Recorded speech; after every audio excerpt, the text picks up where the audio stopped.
kasama. Malaya ka ba o malala? Sa panahong ito, sa buwan ng Hunyo, pinagdiriwang natin ang ating kalayaan bilang isang bansa. Sabi sa letter ni St. Paul sa Galatians chapter 5 verse 1, It is for freedom that Christ has set us free. Stand firm then, and do not let yourselves be troubled and burdened by a yoke of slavery. Tayo ay pinalaya na ng ating Panginoon sa kasalanan sa pamamagitan ng kanyang pagkamatay at muling pagkabuhay. Pero sa mundo natin ngayon, sa ating mga pang-araw-araw na buhay, ay maraming mga umaalila sa atin, kagaya ng bisyo, mga tao, maling gawain at maling paniniwala.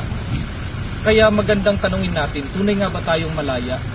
At ipanalangin natin sa Diyos na tayo ay mapalaya sa mga ganitong bagay na umaalipin sa atin. Kaya tayo po ay manalangin. Ama namin na makapangyarihan sa lahat sa pamagitan ng kamatayan at muling pagkabuhay ni Jesus, pinalaya niyo po kami sa kasalanan at kadiliman.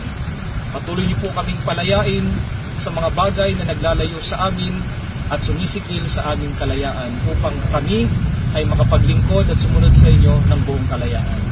Amen.